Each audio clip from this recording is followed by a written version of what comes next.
ಇಂದೇ ಡೌನ್ಲೋಡ್ ಮಾಡಿ ಮತ್ತು ನಿಮ್ಮ ನೆಚ್ಚಿನ ಶೋಗಳನ್ನು ಆನಂದಿಸಿ. ನಮಸ್ಕಾರ ಗೋವಿಂದಾಚಾರ್ಯರಿಗೆ. ಗಜೇಂದ್ರ ಬಾರಪ್ಪ, ನಿನ್ನ ಬಗ್ಗೆ ನೆನ್ಸ್ಕೊತಾ ಕೇಳಿಸ್ತು. ಹೋದ ಕೆಲಸ ಆಯ್ತು ಅಂತ ಕಾಣಿಸುತ್ತೆ. ಆಯ್ತು ಅಂತಲೇ ಅಂದ್ಕೊಳ್ಳಿ. ಅಂದ್ಕೊಳ್ಳೋದೇನು, ನೀನು ಮಾಡ್ಕೊಂಡೇ ಬಂದಿರ್ತೀಯ. ಇಂಥ ಕೆಲಸಗಳಲ್ಲಿ ಸೀಮ ಅಲ್ವೇ ನೀನು? ಅಪ್ಪ, ನಾನು ಹೇಳ್ದೆ ಎಲ್ಲೋಗಿದ್ರಿ? ತುಂಬ ದೂರ ಹೋಗಿದ್ರಿ ಅನ್ಸುತ್ತೆ. ತಿನ್ನೋದಕ್ಕೇನು ತರಲಿಲ್ವೇ? ಪ್ರವತ್ತುವೆ ಈ ಮಠದಲ್ಲಿ ಊಟ ಹಾಕೋದಿಲ್ವೇ ನೋಡಿ? ಹಾಕ್ತಾರೆ, ಅದು ಬದುಕೋದಕ್ಕೆ. ಬಾಯಿ ರುಚಿಗೇನು ತರಿಲ್ವೇ? ಚಕ್ಲಿ, ಕೋಡ್ಬಳೆ, ನಿಪ್ಪಟ್ಟು, ಸಿಹಿ ಉಂಡೆ. ಗಜೇಂದ್ರ, ಅವನ ವಿಷಯ ಆಗ್ಬಿಡು. ನಾವು ಈ ವಿಷಯನ ಇಲ್ಲೇ ಮಾತಾಡೋಣ. ಮಠದ ಒಳಗೆ ಬೇಡ. ಯಾಕಂದ್ರೆ ಮಠದ ಗೋಡೆಗಳಿಗೂ ಕಿವಿಗಳಿದೆ, ಕಂಬಗಳಿಗೂ ಕಣ್ಣುಗಳಿದೆ. ನಾವು ಏನೇ ಮಾತಾಡಿದ್ರೂ ತಕ್ಷಣ ಅದು ಗುರುಗಳ ಕಿವಿಗೆ ತಲುಪುತ್ತೆ. ಇತ್ತೀಚೆಗೆ ನಾನು ಪದೇ ಪದೇ ಮಠಕ್ಕೆ ಬಂದು ಹೋಗ್ತಾ ಇರೋದು ಅನೇಕರಿಗೆ ಅನುಮಾನ ತಂದಿರುತ್ತಲ್ವಾ? ನೀನು ಮಠಕ್ಕೆ ಬಂದು ಹೋಗೋದು ಅನೇಕರಿಗೆ ಅನುಮಾನ. ಮಠದಿಂದ ಆಗಾಗ ವೆಂಕಟನಾಥ ಹೋಗಿ ಬರೋದು ನಮಗನುಮಾನ. ಇಲ್ಲೆಲ್ಲ ಪೂರ್ತಿ ಅನುಮಾನವೇ ತುಂಬಿದೆ. ಇದೆಲ್ಲ ಗುರುಗಳಿಗೆ ಗೊತ್ತಿದ್ರೂ ಕೂಡ ಸುಮ್ಮನೆ ಇರ್ತಾರೆ. ಈಗ ಸುಮ್ಮನಿರ್ತಾರೆ, ಮುಂದೆ ಸಮಯ ಬಂದಾಗ ಪ್ರಶ್ನೆ ಕೇಳ್ತಾರೆ. ಆಗ ನಾವು ಉತ್ತರ ಕೊಡಕ್ಕಾಗದೆ ಇರೋ ಪರಿಸ್ಥಿತಿ ಬಂದು ಒದ್ದಾಡಬೇಕಾಗುತ್ತೆ. ಆಚಾರ್ಯರೇ, ನಾನು ಎಲ್ಲ ಕಡೆ ಪರೀಕ್ಷೆ ಮಾಡಿದೆ. ಯಾವ ಗೋಡೆಗಳಿಗೂ ಕಿವಿ ಇಲ್ಲ, ಕಂಬಗಳಿಗೆ ಕಣ್ಣಿಲ್ಲ. ಗಜೇಂದ್ರ, ಬಾರ.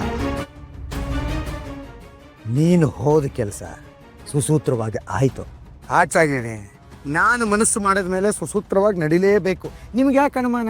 ಯಾಕೆ ಅಂದರೆ, ಈ ಹಿಂದೆ ನಾನು ಒಬ್ಬರಿಗೆ ಅವರ ಆಸ್ತಿಯನ್ನು ಮಠಕ್ಕೆ ದಾನ ಮಾಡೋಕೆ ಅಂತ ಒಪ್ಪಿಸಿದ್ದೆ. ಅವರ ಆಸ್ತಿಯಲ್ಲಿ ಅರ್ಧ ಆಸ್ತಿಯನ್ನು ಕಬಳಿಸೋದು ನನ್ನ ಯೋಜನೆಯಾಗಿತ್ತು. ಆದರೆ ಗುರುಗಳು ದಾನ ಮಾಡೋರನ್ನ ಕರೆಸಿ ಅಂತ ಹೇಳಿದ್ರು. ನಾನು ಕರೆಸ್ದೆ. ಗುರುಗಳು ಕೇಳಿದ ಪ್ರಶ್ನೆಗಳಿಗೆ ಅವರು ಸಿಕ್ಕಾಕೊಂಡ್ರು. ಹೇಗೆ? ಗುರುಗಳು ಆಸ್ತಿಯನ್ನು ಮಠಕ್ಕೆ ದಾನ ಮಾಡೋಕೆ ಬಂದಿದ್ದವ್ರ ಬಳಿ ಆಸ್ತಿಯನ್ನು ದಾನ ಮಾಡಿ ನಿಮ್ಮ ಜೀವನಕ್ಕೆ ಏನು ಮಾಡ್ತೀರಿ ಅಂತ ಕೇಳಿದ್ರು. ಅವರು ನಾನು ಹೇಳಿಕೊಟ್ಟಿದ್ದನ್ನು ಮರೆತು ಅದರ ಬಗ್ಗೆ ಇನ್ನೂ ಯೋಚನೆ ಮಾಡಿಲ್ಲ ಅಂತ ಹೇಳಿದ್ರು. ಗುರುಗಳು ಆಸ್ತಿಯನ್ನು ದಾನ ಮಾಡೋಕ್ಕೆ ನಿಮಗೆ ಯಾರು ಹೇಳಿದ್ರು ಅಂತ ಕೇಳಿದ್ರು. ಅವರು ನನ್ನ ಹೆಸರು ಹೇಳಿದ್ರು.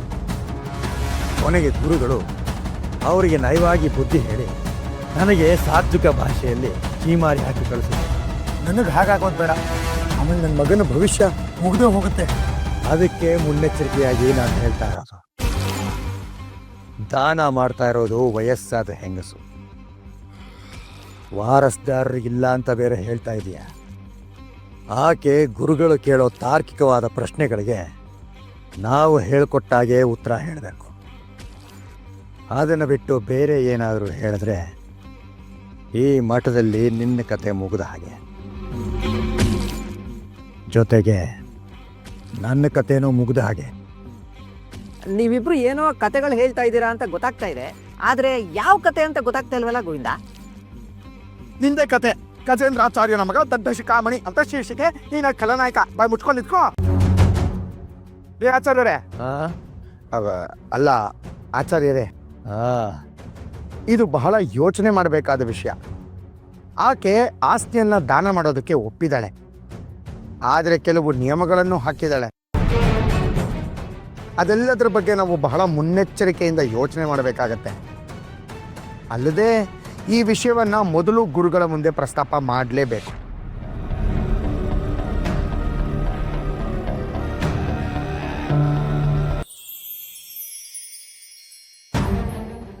ಶ್ರೀಹರಿ, ಏನು ಸಂತೋಷವಾದ ಸಮಾಚಾರ ತಂದಿರೋ ಹಾಗೆ ಕಾಣಿಸ್ತಾ ಇದೆ. ಗುರುಗಳೇ, ಹೌದು ಗುರುಗಳೇ, ನಮ್ಮ ತಂದೆಯವರು ಮತ್ತೆ ಗೋವಿಂದಾಚಾರ್ಯರು ಹೊರಗಡೆ ಗುಟ್ಟಾಗಿ ಏನೋ ಮಾತಾಡ್ಕೊತಾ ಇದ್ರು. ಗುರುಗಳೇ, ಅದೇನೆಂದರೆ ಭೋಗೇಂದ್ರನಿಗೆ ಮಠದಲ್ಲಿ ಕೆಲಸ ಕೊಟ್ಟಾಗಿನಿಂದ ಅವನ ತಂದೆ ಗಜೇಂದ್ರ ತನ್ನ ಸ್ವಂತ ಕೆಲಸಗಳಿಗಿಂತ ಹೆಚ್ಚೆಚ್ಚು ಮಠದ ಸೇವೆಯಲ್ಲಿ ತೊಡಗಿಸ್ಕೊಳ್ತಾ ಇದ್ದಾನೆ. ಬಹಳ ಸಂತೋಷದ ವಿಷಯ. ಹೌದು ಗುರುಗಳೇ, ಇತ್ತೀಚೆಗೆ ನಮ್ಮಪ್ಪ ಹೆಚ್ಚೆಚ್ಚಾಗಿ ಮಠದ ಕಡೆ ಬರ್ತಾ ಇದ್ದಾರೆ. ಅದ್ಯಾಕೆ ಅಂದ್ರೆ, ನಾನು ಇದ್ದೀನಲ್ವಾ, ನಾನೇ ಹೇಳ್ತೀನಿ. ಆಯ್ತು. ಗುರುಗಳೇ, ಇರೋಷ್ಟು ದಿನ ಮಠದ ಸೇವೆ ಮಾಡಿ ಮೂಲರಾಮನ ಕೃಪೆಗೆ ಪಾತ್ರನಾಗಿ ನನ್ನ ಜೀವನ ಪಾವನ ಮಾಡ್ಕೋಬೇಕು ಅಂತಿದ್ದೀನಿ. ಇದೇ ನನ್ನ ಮಹದಾಸೆ. ಭೋಗೇಂದ್ರ, ಇದೇ ಅಲ್ವೇ ನಿನ್ನ ತಂದೆ ಹೇಳಬೇಕು ಅಂದ್ಕೊಂಡಿದ್ದನ್ನ ನೀನು ಹೇಳಬೇಕು ಅಂದ್ಕೊಂಡಿದ್ದು? ಗುರುಗಳೇ, ಅದು ಗುರುಗಳೇ, ಗುರುಗಳೇ, ಪಾಪ ನಮ್ಮ ಗಜೇಂದ್ರಾಚಾರ್ಯ ತಾನು ಮಠಕ್ಕೆ ಮಾಡಬೇಕು ಅನ್ಕೊಂಡಿರೋ ಸೇವೆ ಬಗ್ಗೆ ತನ್ನ ಮಗನ ಬಳಿಯೂ ಹೇಳ್ಕೊಂಡಿಲ್ಲ. ಯಾವುದೇ ಫಲಾಪೇಕ್ಷೆ ಇಲ್ಲದೆ ಊರೂರು ಸುತ್ತಾ ಇದ್ದಾನೆ. ಮಠದ ಕೀರ್ತಿ ಎಲ್ಲೆಡೆ ಹಬ್ಬಬೇಕು ಅನ್ನೋದೇ ಈತನ ಆಶಯ. ಒಳ್ಳೇದಾಗಿ. ಒಂದು ಸಂತೋಷದ ವಿಷಯನೂ ತಂದಿದ್ದಾರೆ. ಏನದು? ಗಜೇಂದ್ರ, ನೀನೇ ಹೇಳಪ್ಪ. ಗುರುಗಳೇ, ಎಲ್ಲಿ ಹೋದ್ರೂ ಶ್ರೀಮಠದ್ದೇ ಸುದ್ದಿ. ಇಬ್ಬರು ಗುರುಗಳ ಗುಣಗಾನ ಕೇಳಿ ಕೇಳಿ ನನ್ನ ಕಿವಿಗಳು ಪಾವನವಾದವು. ನನಗೆ ತಿಳಿದಿರೋ ಒಬ್ಬ ವೃದ್ಧೆ ಬಹಳ ಶ್ರೀಮಂತೆ. ಅವಳ ಆಸ್ತಿಗೆ ಯಾರೂ ವಾರಸ್ದಾರರಿಲ್ಲ. ತನ್ನ ಆಸ್ತಿಯನ್ನೆಲ್ಲ ಮಠಕ್ಕೆ ದಾನ ಮಾಡಬೇಕು ಅಂತ ಆಕೆ ತುದಿಗಾಲಲ್ಲಿ ನಿಂತಿದ್ದಾಳೆ. ಹೌದಾ? ಈ ವಿಷಯ ನನಗೆ ಹೇಳಲೇ ಇಲ್ಲ.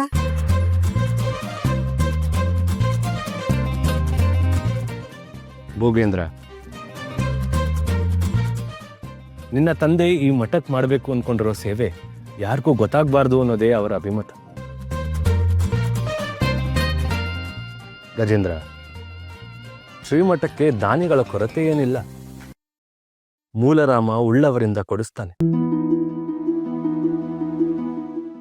ಇಲ್ಲದವರಿಗೆ ನೀಡುವಂತೆ ನಮಗೆ ಪ್ರೇರೇಪಿಸ್ತಾನೆ. ನಾವಿಲ್ಲಿ ನೆಪ ಮಾತ್ರ. ಆದರೆ ಯಾವುದೇ ಕಾರಣಕ್ಕೂ ದಾನ ಧರ್ಮದ ವಿಚಾರದಲ್ಲಿ ಮಠಕ್ಕೆ ಕಳಂಕ ಬರಬಾರ್ದು. ಅದನ್ನು ನೋಡ್ಕೊಳ್ಳುವಂಥ ಜವಾಬ್ದಾರಿ ನಿಮ್ದು. ಇಲ್ಲ ಗುರುಗಳೇ, ನಾವು ಆಕೆಗೆ ಯಾವುದೇ ರೀತಿಯ ಒತ್ತಾಯ ಮಾಡಿಲ್ಲ. ಆಕೆ ಸ್ವಇಚ್ಛೆಯಿಂದ ನೀಡೋದಕ್ಕೆ ಮುಂದೆ ಬಂದಿದ್ದಾರೆ. ಅದು ಸಂತೋಷದ ವಿಷಯವೇ. ಗೋವಿಂದಾಚಾರ್ಯರೇ ಮಠಕ್ಕೆ ಬರುವ ದಾನದ ವಿಚಾರದಲ್ಲಾಗಲಿ ಬರಬೇಕಾದ ದೇಣಿಗೆಯ ವಿಚಾರದಲ್ಲಾಗಲಿ ಒತ್ತಾಯವಾಗಿ ವಸೂಲಿ ಮಾಡಬಾರ್ದು. ಅವರ ಕಷ್ಟ ಸುಖಗಳನ್ನು ನೋಡಿಕೊಂಡು ದೇಣಿಗೆ ಪಡಿಬೇಕು. ಆ ಬಗ್ಗೆ ನಾನು ತುಂಬಾ ಎಚ್ಚರಿಕೆ ವಹಿಸ್ತೀನಿ ಗುರುಗಳೇ. ಹೌದು ಗುರುಗಳೇ, ನಾನು ಕೂಡ ಬಹಳ ಎಚ್ಚರಿಕೆಯಿಂದ ಎಲ್ಲವನ್ನ ನಿಭಾಯಿಸ್ತಾ ಇದ್ದೀನಿ. ಆದರೆ ದಾನದ ವಿಷಯದಲ್ಲಿ ಆಕೆಗೆ ಕೆಲವು ಷರತ್ತುಗಳಿವೆ. ಗಜೇಂದ್ರಾಚಾರ್ಯರೇ, ಆಕೆ ವೃದ್ಧೆ ಅಂತೀರಿ. ತುಂಬಾ ವಯಸ್ಸಾದಾಗ ತೆಗೆದುಕೊಳ್ಳುವಂತಹ ತೀರ್ಮಾನಗಳು ಕೆಲವೊಮ್ಮೆ ಸರಿ ಇರೋದಿಲ್ಲ. ಮಠಕ್ಕೆ ದಾನ ಮಾಡಿದ ಮೇಲೆ ಆಕೆಯ ಜೀವನ ಹೇಗೆ?